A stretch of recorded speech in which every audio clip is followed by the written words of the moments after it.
Yes, maybe, but as I said in one of our previous conversations, I was, let's say, I was considering the possibility that he's acting not out of a definitive intention to go to war against Iran for Israel, but that he was simply dodging the bullets from his part of his base, which is the Zionist Jews and the evangelical Christians. And I've been a little bit reinforced in that view by what has been happening to and around Pete Hegseth.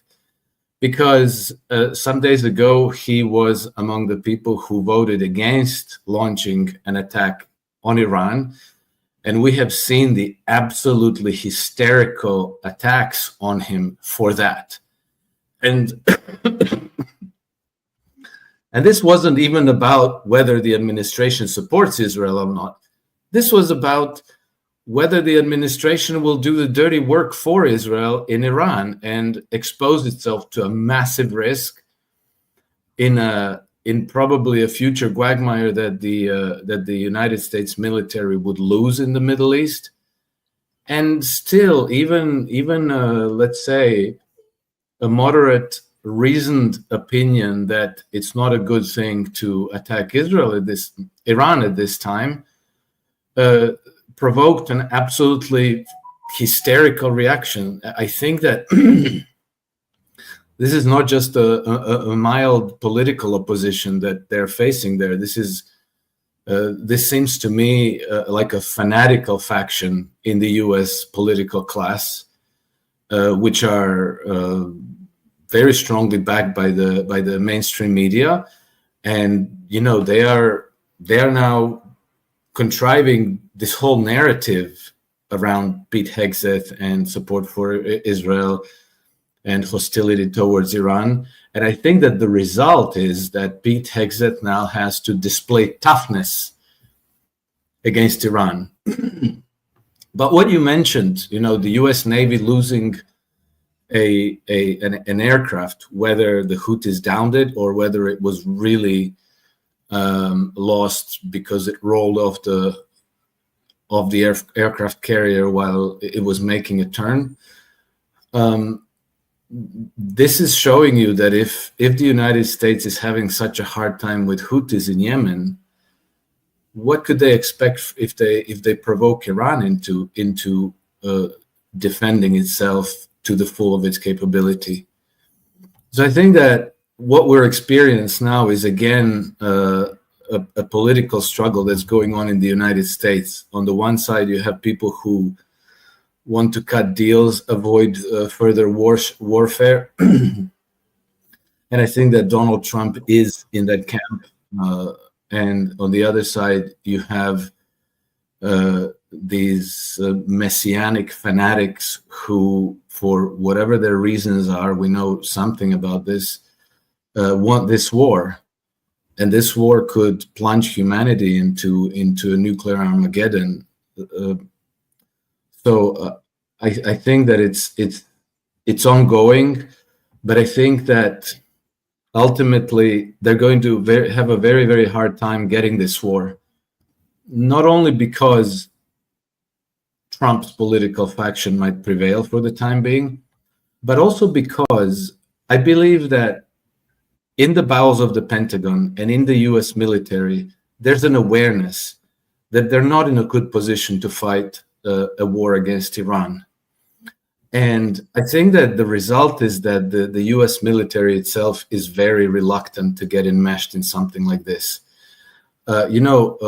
Several months ago, when I forget which aircraft carrier group it was, I think it was Eisenhower, they were sent from the Persian Gulf to the Red Sea.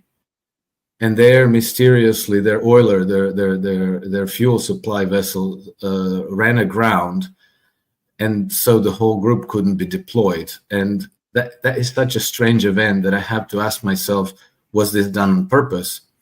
And then we also saw a few weeks ago in February, aircraft carrier Harry Truman collided with a commercial vessel in Eastern Mediterranean. Well, okay, it wasn't disabled, but these types of incidents might multiply where the troops themselves sabotage their equipment in order to avoid getting into these wars. I don't know. I'm obviously guessing because nobody will say so out in the open, but they did have to fire the captain of aircraft carrier Harry Truman and replace him. Yesterday, I talked with Andrei Martyanov about what options do they have, the United States and its army do they have to confront Yemen? Are they going to go underground to fight Yemen? Andrei Martyanov said that would be a disaster for the United States, even worse than what has happened in Afghanistan. Are they going to, if they're going to continue the way that we're witnessing right now, it's probably they're going to hit the aircraft carrier. They're going to sink the aircraft carrier that is in the Red Sea. The other option would be, we know that the bunker buster bombs were not effective in Yemen, and they couldn't do anything. ScottRitter suggested that during the first administration of Donald Trump, they have produced a new sort of weapon based on nuclear bombs, and they can hit any sort of infrastructure under the ground. But Andrei Martyanov, by the way, believes that if the United States uses nuclear weapons against Yemen, that would be the end of the United States, as the international community recognizes as one of the greatest power on this planet. How do you see the way, what are the options for Donald Trump?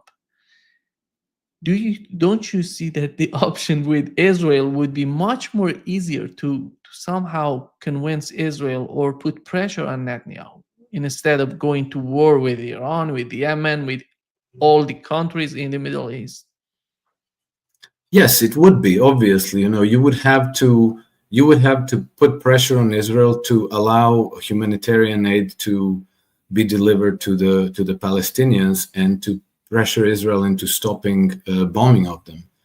But for some reason, they're not doing it, and they're taking a much more risky, much more complicated route that could result in all kinds of trouble, essentially to save Benjamin Netanyahu's hide. I mean, it's so surreal that it's really difficult to explain.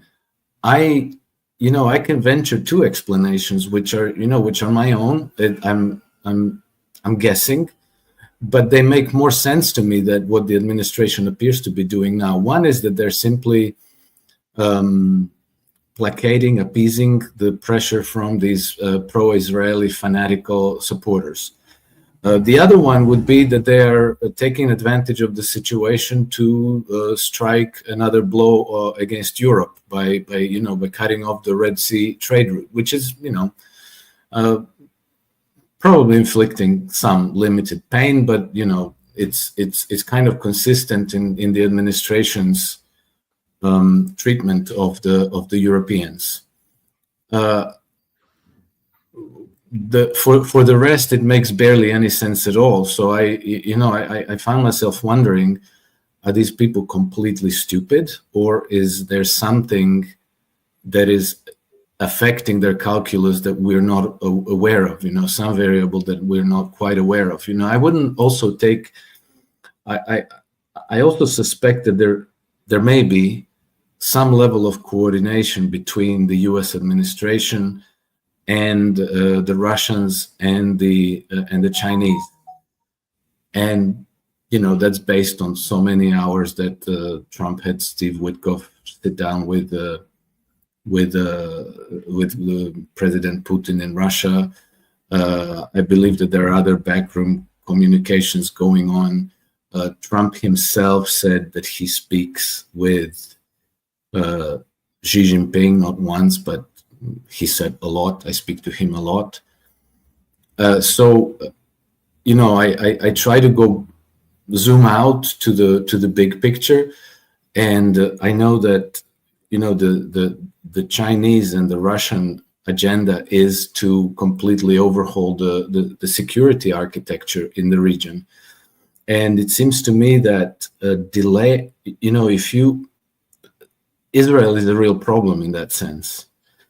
But Israel might become a much bigger problem if it faces an external attack. So if it goes to a war against Iran, then, you know, you would get the whole Israeli society close ranks behind their leader, whoever, even if they hate him, Benjamin Netanyahu, right? And then it's all-out war, and then you can't tell what the consequences might be, medium term and long term. Whereas if you restrain yourself, you see Israel succumbing to its own internal conflicts, and I think that ultimately this is weakening Israel more than external attacks. And, you know, now majority of Israelis think that there's going to be a civil war. Well, you know, one way to avert a civil war is to escalate an external one. So in trying to interpret what the Trump administration is doing, and I don't really base this on the rhetoric, because obviously the rhetoric is usually for the domestic audiences. I think that they're trying to be overtly supportive of Israel, but hand them enough rope to hang themselves with. And then, you know, at some point when Benjamin Netanyahu's government falls, which I think is only a matter of time, then, you know, perhaps an internal reform in Israel will be possible. And then, you know, the United States can take a much more meaningful role in this process. Going to war against Iran would be an absolute disaster. Putting troops on the ground in Yemen, well, just remember how well they've done in Afghanistan against the Taliban, and Ansar Allah is far, far more powerful than the Taliban. So it would be extremely stupid, and I still have a hard time thinking that Trump administration as a collective are stupid. And even if they were, then, you know, there's a whole command and control structure at the Pentagon and among the U.S. troops that has a clearer understanding what they would be getting themselves into. So for sure there will be strong resistance to war. Alex, do you find that if we assume that the final goal, final objective on the part of the Trump administration would be somehow solving, as you've mentioned, the situation with Israel and the way that they want to deal with the situation in the Middle East, do you see this administration, the Trump administration, united in that sort of goal? No, I don't. I think that the Trump administration is under very heavy concerted attacks from a number of sides, but I think that the most powerful one is again the globalist or the vested interests of the Western Empire, the globalists who want to keep the United States as the global policeman, as the enforcement arm of the empire at all cost.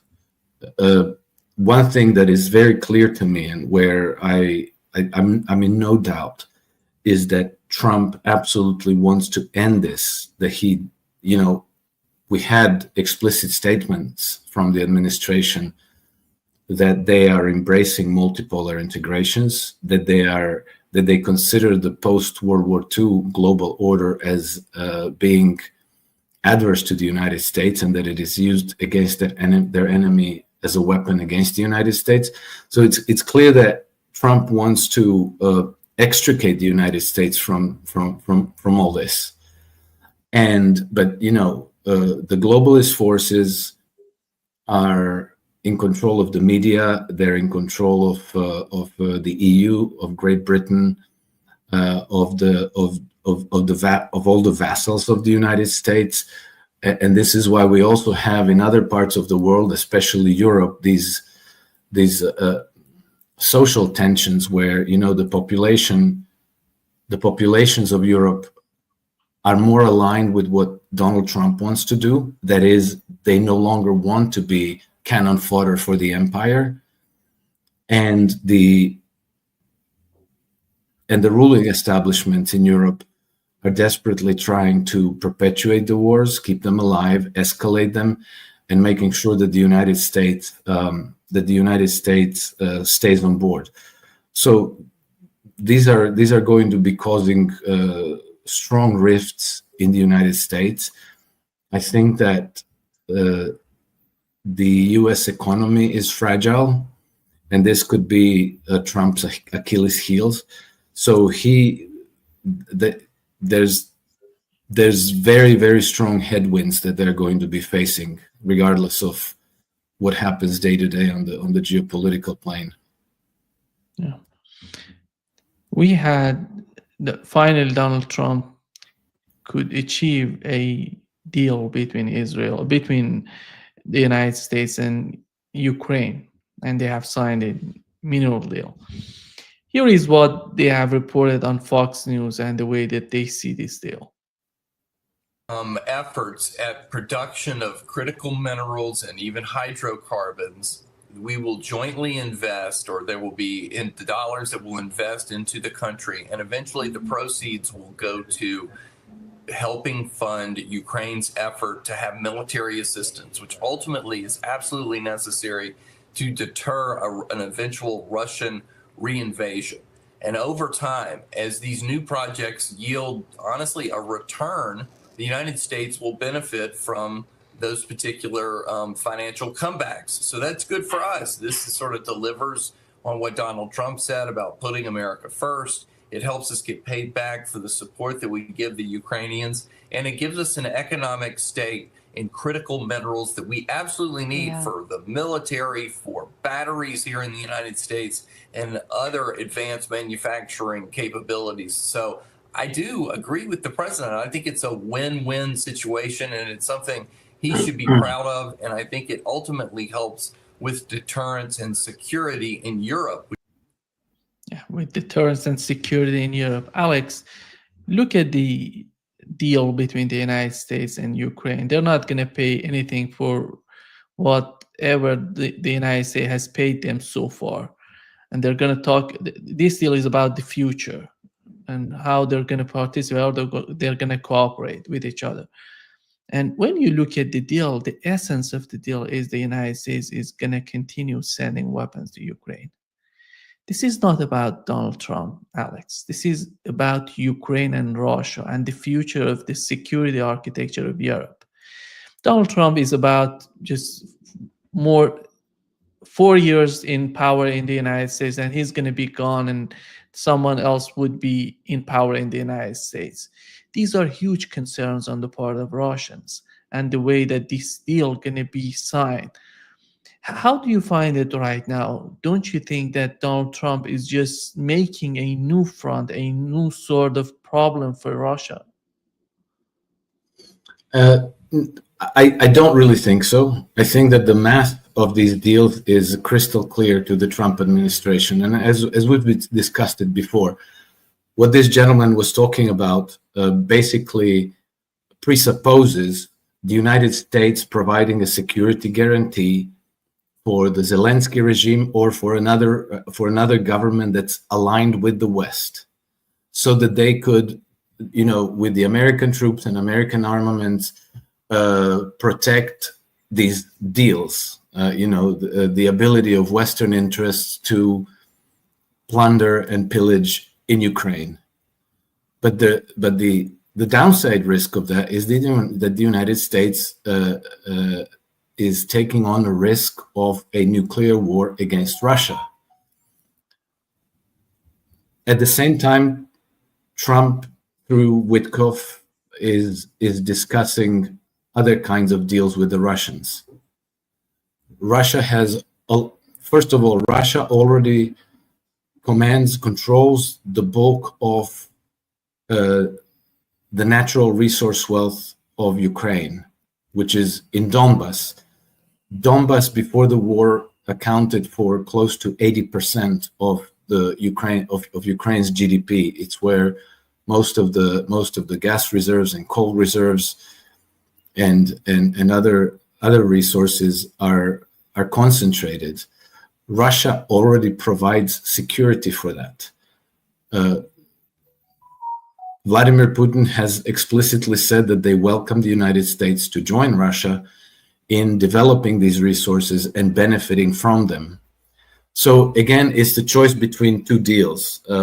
One of the deals is being offered by Russia, and they said it's not just Ukraine's resources. We have about 75 to 90 trillion dollars of resources in Russia proper, which we welcome you to join us in developing. And in that case, American corporations are welcome to come in, and they don't have to go to war. They don't have to place troops and military bases and risk a global war, a World War III against Russia. Whereas what this gentleman was talking about is, again, the Western European deal, which is, I think, pretty much a British three-card Monte, which is offering the United States a bait in the form of some future paybacks that the United States would get, but the cost is providing security guarantee. And I think that for Trump, it's a clear choice. But politically, this is very, very difficult for them to sell, to just say one day, okay, we're dumping our European partners and we're going along with Russia, because we are on the back of 20 years of solid 24/7 demonization of Russia and Vladimir Putin. So people are all, the fact that he wants to back out of Ukraine, people are already screeching appeasement. And Trump and his administration are now under very concerted attacks in the media, not just in Europe, but also in the United States. So it's for him to get from where he is to where he wants to go, it's going to be a lot of dodging bullets, including possibly real lead ones.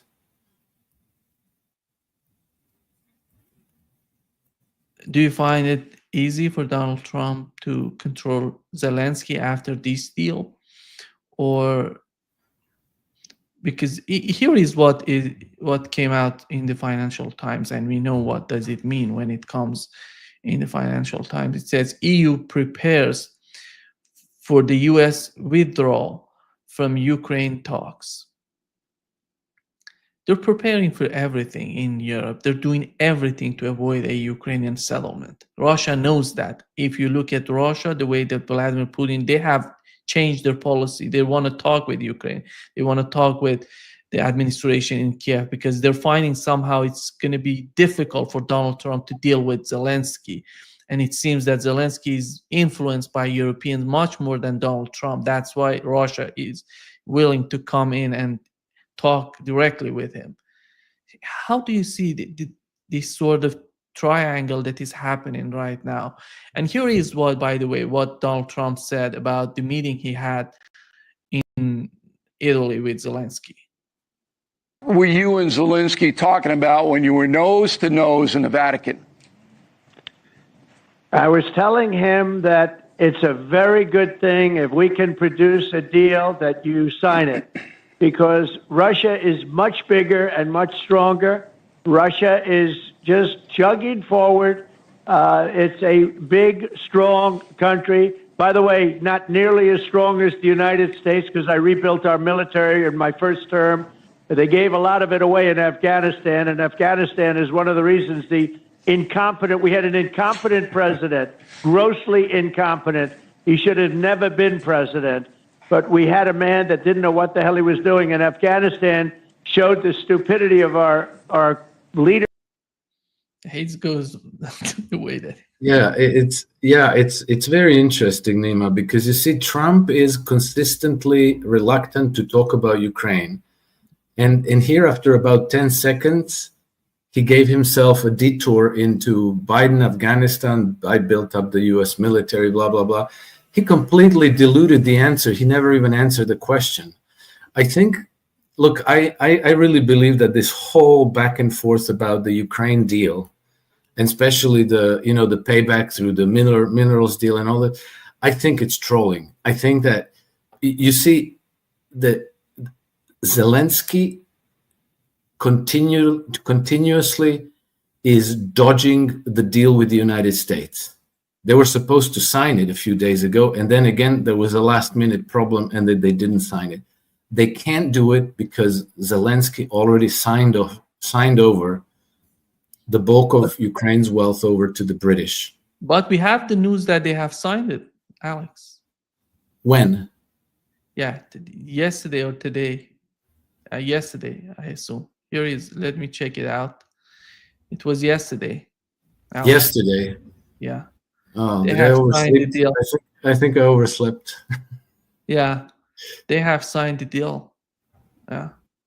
Do we have the details of the deal? Yeah, 50% joint fund for Ukraine's oil, gas, and critical minerals, zero debt repayment for past U.S. military aid, 50% revenue cut from new licenses goes to fund, tax exempt U.S.-backed 10 years profit lock, and Ukraine keeps full control of state firms, like, I don't know, the two firms that are.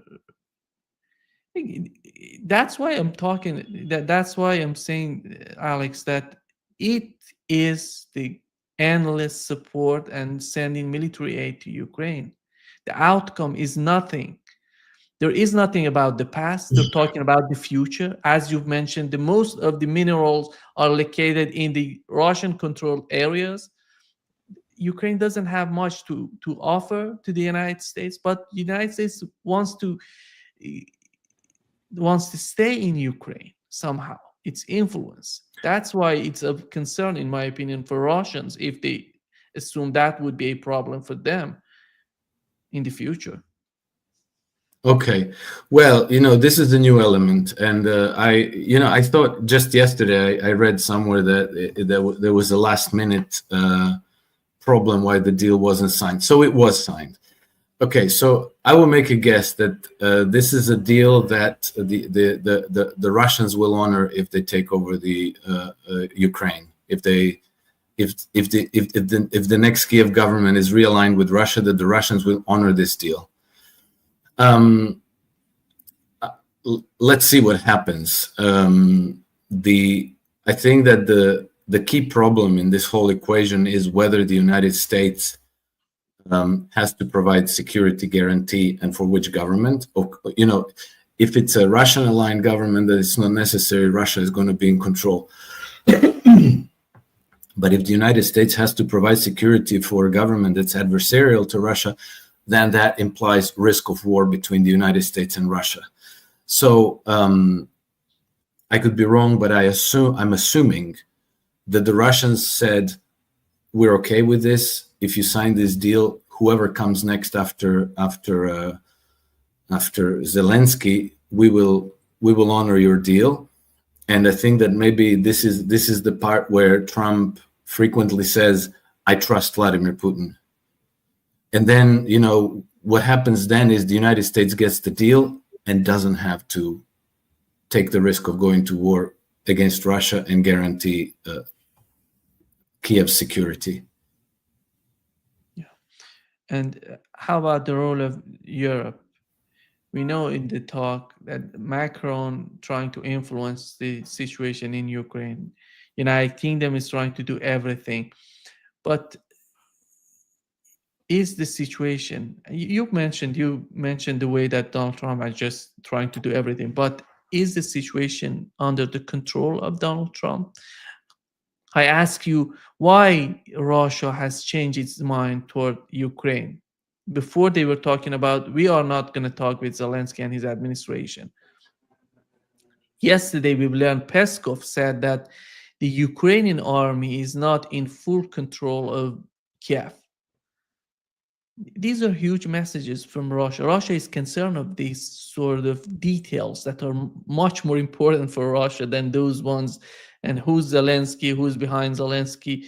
These are important, but who's running the army in Ukraine? What would be the outcome of this sort of deal between the United States and Ukraine? Look, it's possible that Russians are playing for time. So the 30-day ceasefire they rejected, so that's not going to happen. They gave them a 3-day ceasefire, and in the meantime, before and after, they're going to continue taking control of more and more of Ukraine. They are again preparing large military exercises in Belarus, so who knows, they might descend on Kiev. I believe that Russia has a lot of supporters in Ukraine who are, providing information, who are also ready to step in once the Kiev regime starts to fall. This will take some time, but maybe they made the judgment that it's near enough, that the collapse of the Ukraine's regime is close enough that they can start talks. And these talks will, of course, not last 5 minutes. This will drag on for some weeks. And we also saw Donald Trump, I think just yesterday, say that this regime is going to be crushed very, very quickly. So I think that maybe between the Russians and the Americans, there's an understanding that a change in Kiev is imminent, so they can humor Zelensky and send a delegation and have a talk, because it's the administration is really circling the drain by this point. We've talked about the situation between Pakistan and India, and do you still believe that the situation is related to what's going on between the United States and BRICS, or something isolated to the region? What's so important and somehow suspicious to me is that the defense minister of Pakistan was invited on British media. They were accusing Pakistan of supporting terrorism. And here is what he answered to the British media. Do admit, sir, that Pakistan has had a long history of backing and supporting and training and funding these terrorist organizations. Well, we have been doing this dirty work for the United States for about 3 decades, and West, including Britain. So that's your argument that that was a mistake, and we suffered for that, and that is why you are saying this to me. If we had not joined the war against Soviet Union and later on the war after 9/11, this Pakistan's track record, was not an unimpeachable track record. Defense Minister, I just want to. Yeah, we were doing the dirty work for the United States and the West, and including Great Britain. Why are they doing this right now to Pakistan? Because they want to join, they want to make some sort of coalition between the United States and India. That's why they have to throw Pakistan under the bus. Well, Pakistan is supportive of China's Belt and Road Initiative, and it's been under attack for this reason for years now with the separatists in Balochistan and so forth. And there's a risk that the north-south portion of the Belt and Road Initiative will be disrupted in this way, and it's important because it's a way into the continent from the Indian Ocean. Also, Pakistan and India are one of the decades-old flashpoints for destabilization of the continent, which has been, India has been designated as a beachhead into the Eurasian continent already since the time of Halford Mackinder, and so I think that as the empire's ship is sinking in Ukraine, and things aren't looking very good in the Middle East either. So they start attacking elsewhere. They started attacking Iran directly through terrorism has been one of the major tools of foreign policy of the Western Empire. So we see terror attacks in Iran. We saw terror attack in Kashmir, and so this is to my mind yet another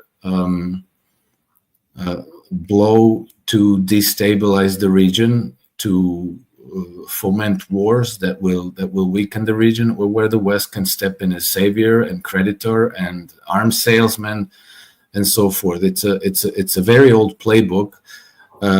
It remains to be seen how well it plays out. But the conflict between India and Pakistan now depends on Russia as the peacemaker. To a lesser extent China, because there's also potentially a strained relation between China and India as well. So China has to maybe not exert pressure, but the Russians have taken action to try to douse this flame. And then there's also SCO, which has a year or two ago explicitly adopted a series of documents that, among other things, foresee formation of mechanisms and troops and military capabilities to combat terrorism and separatism, explicitly named as such, which have been the tools of Western powers to foment instability and wars in the region. When Donald Trump is talking about China, do you feel that his main objective, if is somehow competing with China, is going to be achieved by the fight that by the situation that he's somehow, let's put it this way, the situation with Yemen is not going the way that Donald Trump wants to be. The talks in Ukraine, as I mentioned, the article in the Financial Times, EU is just pushing its way of the conflict, the way that they see the conflict in Ukraine. And the tariff war is firing back at the United States. I don't know if you saw the polls in the United States about Donald Trump and his administration. Why is there any sort of concern in the people around Donald Trump? We know that Donald Trump is not that much in detail aware of what's going on. But how about the people around him? I talked with ScottRitter this week. He said that he's not receiving the intelligence he needs to assess. Is that going to create a big problem for his administration, or you see he's somehow not prepared to receive them, or he's not asking for the intelligence? I can't imagine that he's not asking for the intelligence. That would be the most natural thing to do, to call his advisors and say what exactly is going on here. But it does seem that he's being sabotaged in this sense. And, yesterday I watched a program on Jimmy Dore where he shows how, Donald Trump was giving an interview to the American media, and he got completely flat-footed on answer on some court case regarding deportation of an immigrant, and the Supreme Court ruled 9-0 against the administration. And then there's a video footage of his advisor, Steve Miller, in front of the journalist, in front of the rest of his advisors, saying exactly the opposite, that the court ruled 9-0 in the administration's favor. So that's what Donald Trump thought. So, I wonder what the situation is when it comes to Ukraine. Okay, there's Steve Witkoff, which is a person who obviously has Donald Trump's trust, so maybe there he's well informed. But when it comes to the Middle East, to Israel, to Iran, to Yemen, I think there's a good chance that he's being fed disinformation, distortions, and so he can't make a sensible decision on these things. Now, I think that is a problem, and the problem is resulting in Trump's administration losing credibility. That happened. That really did happen, and many people now regard them as loose cannons. And you see the media; they're perpetuating now. Always, it's an order goes out, and then all of the anchors, all of the journalists, all of these politicians like Chuck Schumer and the like, they have been starting talking that Donald Trump is fomenting chaos, that the administration is in a chaos, that they're creating chaos. And so the attack is, on the one hand, he's being sabotaged with bad information, and then the media jump on it and make sure to amplify it, and as a result, they're losing credibility in the eyes of not only the American people but also as their partners and counterparts around the world. I would say, nevertheless, that the fact that Trump picked up the phone and spoke with Vladimir Putin, the fact that in follow-up with this, we got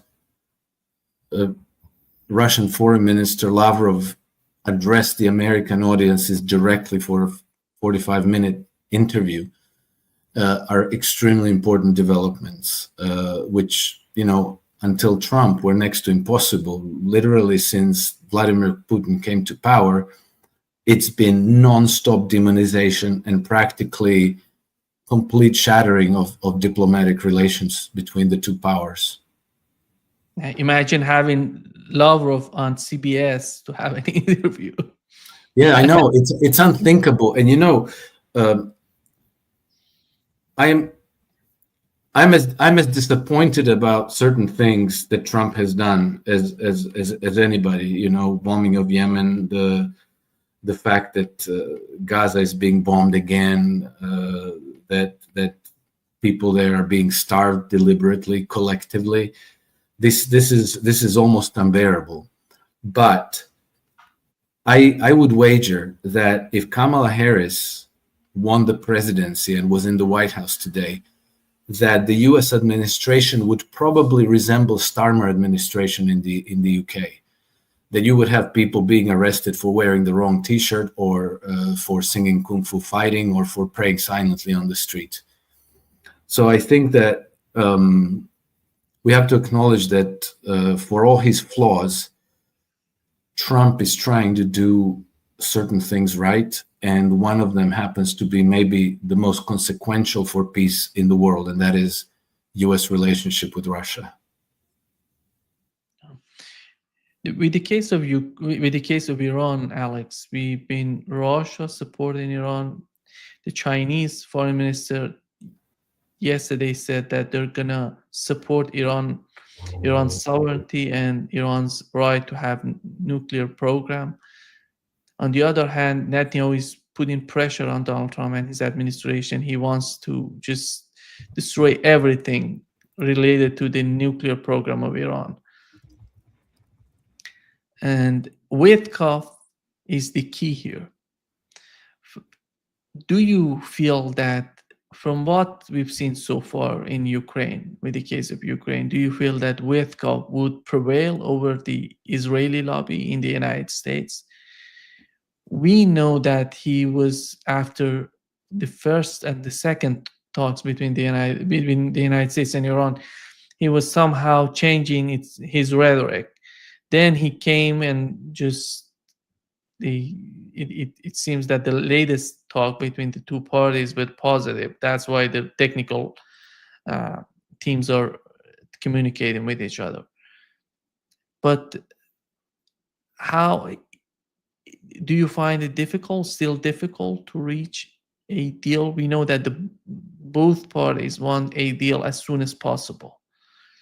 Can we get it sooner than the deal with Ukraine, or it's going to be much more difficult? You've mentioned the situation with Hexa, that this is related to what's going on between Iran and the United States, not out of nowhere, out of the blue.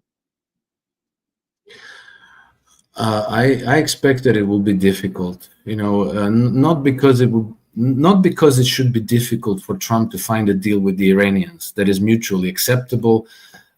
Even if the Iranians say, okay, we're going to suspend the uranium enrichment and we're going to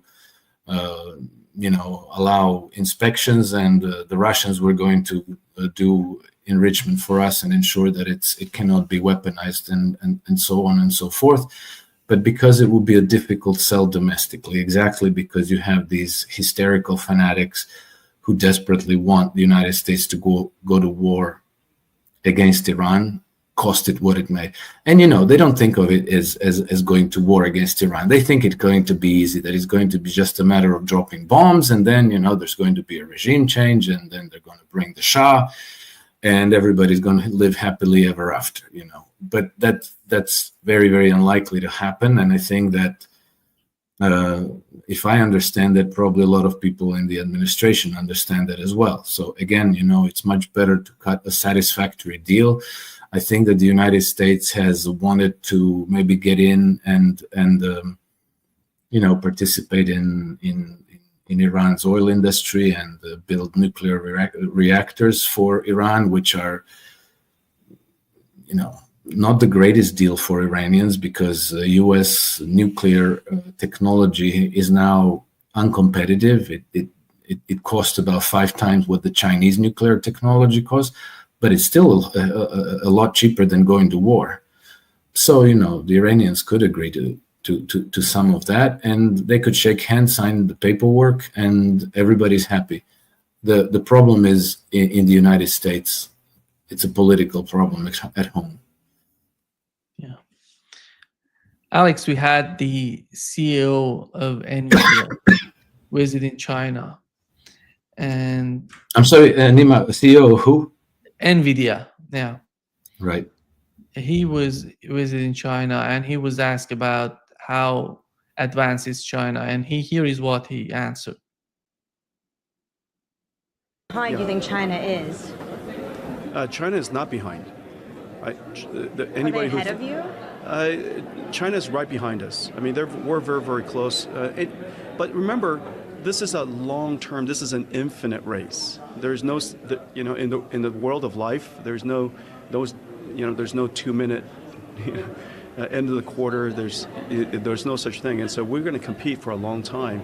And just remember that this is a country with great will, and they have great technical capabilities. 50% of the world's AI researchers are Chinese, and so this is an industry that we will have to compete for. Yeah, this is the main battlefield, Alex. Well, I think Nima, this is one of the main battlefields for sure. But you see, it's not only just about the AI and the algorithms and the whole magic that happens when you ask a question and then up pops the answer.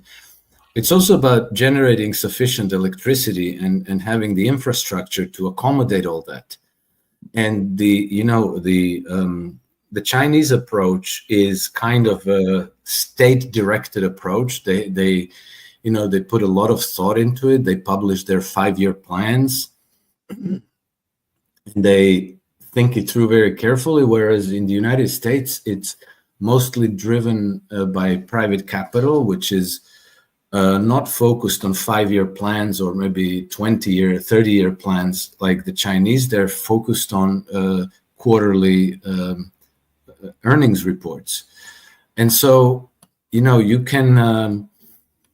can create the best AI in the world, but if you're drawing too much power from the network and the government hasn't built up sufficient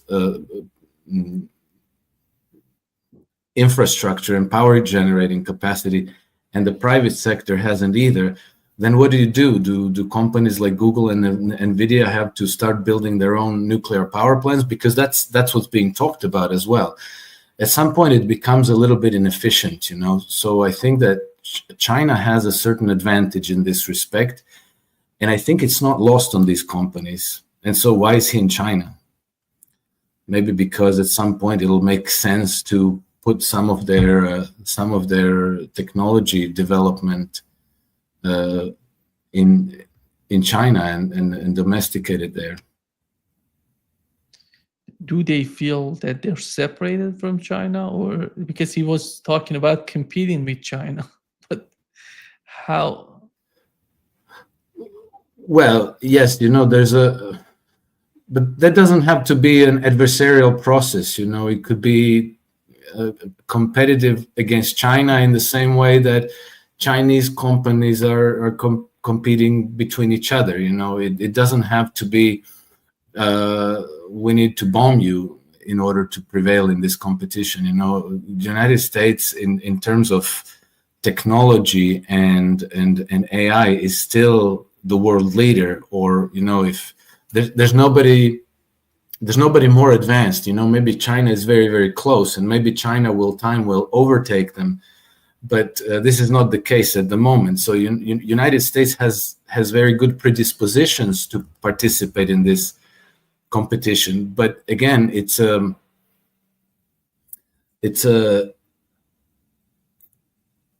multifaceted process. It's not just here we constructed a chip, or here we wrote a good algorithm.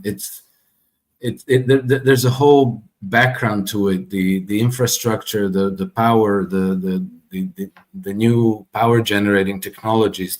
The Chinese just had breakthroughs with thorium nuclear power, which now, if it's as successful and effective as it appears to be in the near future, it could power a whole new quantum leap of technological progress for humanity.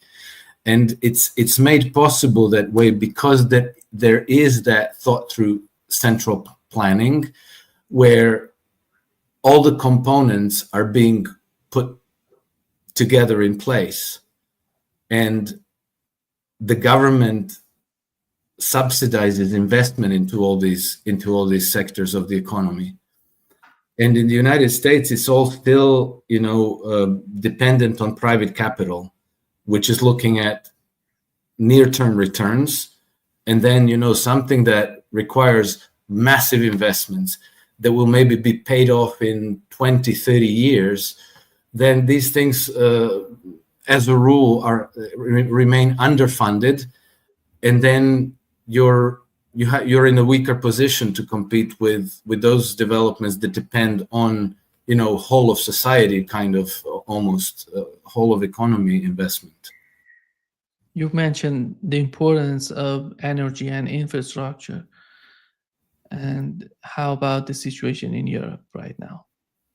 We had the case of Spain, Portugal.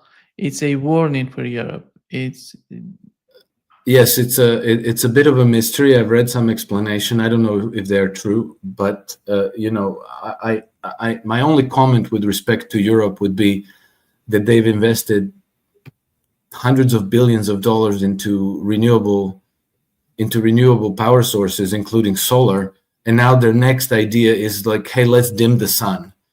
The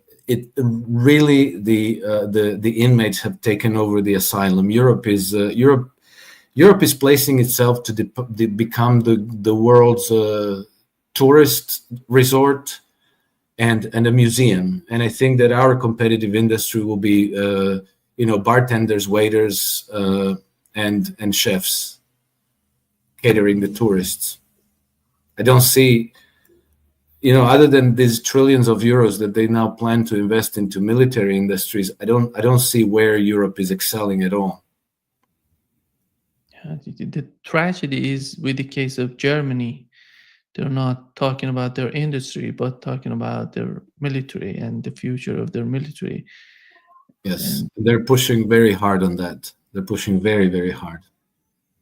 If they go in that direction, that would be the end, Alex. That would be, because Germany is so important for Europe.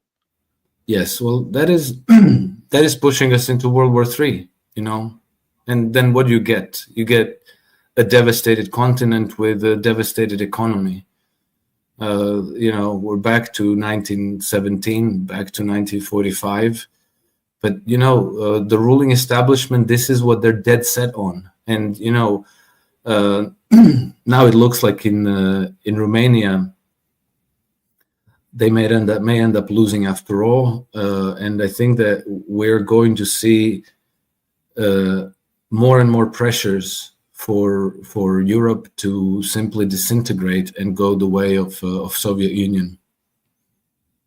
Yeah. Just to wrap up this session, Alex, do you feel that Europe is making the situation the way that it's going to be so much difficult to get back and make some sort of functional relationship with Russia? I think that this will be a process that will evolve slowly on a bilateral basis, relationship between Russia and Poland, Russia and Russia and Romania, Russia, France, Russia, Germany, and there's going to have to be a political change. Russia might have good relationship with Germany once more after AfD takes over the government. When that's going to happen, I don't know. They might even ban AfD. They've been desperate to ban AfD for a long time. In France, maybe when Marine Le Pen comes to power, which, again, we don't know if that might happen and when. But I think that as the European Union is structured now, the power structure there is entrenched. It's not going to be dislodged democratically. This is impossible. The whole thing is structured so that it's immune to democratic will of the people. So that's not going to happen. I think what's going to happen instead is that you're going to have a disintegration of the European Union, probably NATO as well, and then individual nations